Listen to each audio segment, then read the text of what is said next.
The African problem is essentially and fundamentally a failure of leadership, and that corruption is a manifestation of that failure of leadership. The reason why people engage in corruption is because these individuals have no agenda for their countries. The first reason why they want to get into public office is that they want to use public office to feather their nest. They get into public office so that they have prestige. But if you have men and women who are competent, then they will use their office for the benefit of their countries. They will not engage in activities that undermine their countries. I agree with you, therefore, that if Africa were to focus on the question of leadership, and Chinua Achebe of Nigeria, in my view, understands it very well. He says the problem of Africa is simply and squarely a problem of leadership. Your own Aikwe Ama, right? When you say leadership, yes. Do you mean competence? You know, leadership. Are you speaking to the question that there are incompetent people who are handling the African affairs, and they've been doing it for a while? And we'll come back to how they are produced through the democratic channel, and whether that democratic channel is actually good for Africa in the end, in the final analysis. But when you say it's a problem of leadership, do you mean that a leader is incompetent? Leaders of Africa are incompetent? They are not well prepared, they lack the expertise, they lack the experience. Is that what you're saying? That is exactly what I'm saying. That if you look at many African countries, the men and women that we have given the opportunity to lead us are actually misleaders. They don't understand what is expected of them. They don't appreciate what is expected of them. They don't use the expertise that is around them. Because what is leadership?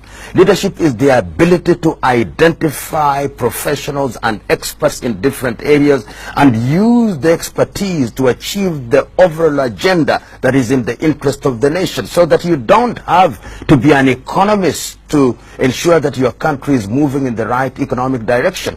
Your ability to identify those who have the technical know-how, to use that technical know-how, and to ensure that that technical know-how fulfills the desires of your people, because people have very basic needs. People want food, and therefore you've got to ensure that your agriculture is right. People want medicine in the hospital, to ensure that you have medicine and properly trained personnel. People want infrastructure, to ensure that you have infrastructure. People want their taxes to be utilized well, and people must have focus. And we have seen in the recent past, and I remember during my lecture I said, within a very short stint, a young man who had not gone to school very well, Thomas Sankara of Burkina Faso, was so clear in his vision as to what ought to happen to his country that he was able to put together a number of individuals to move the country in the right direction. In one sentence, therefore, I'm saying African leaders have demonstrated not once, not twice, not thrice, but times without number that they are incompetent. And even those who have had the advantage of formal education have demonstrated that the education they have does not change their minds and hearts fundamentally. What we have are ethnic alliances of one kind or the other. So in the position you have one ethnic alliance, in government we have one ethnic alliance, and this, in my view, is the dangerous thing. So that I've said, and I repeat it here, that in Kenya, like most African countries, what we call elections are actually ethnic census to determine which combination of ethnic groups is larger than the other, then they serve in office. We must liberate ourselves from that. Going forward, it is not going to be easy. It's cultural. It is cultural, and it is in our DNA.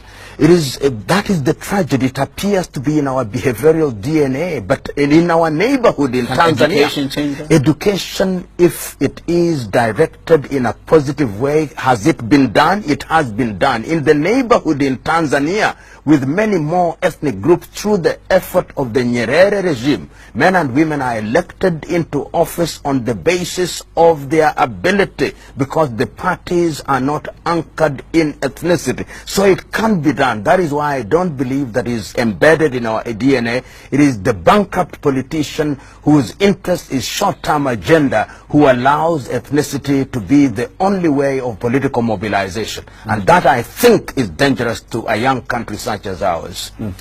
So the African populace, the African illiterate, the default position is that they revert to their default instincts of ethnic association. So that is the next battle. The next battle is to ensure that we tell Africans that political parties are merely vehicles for articulating your interest in agriculture, in education, in health, in infrastructure, and that then becomes the platform of determining whether a political party ought to be elected into office. That is easier said than done.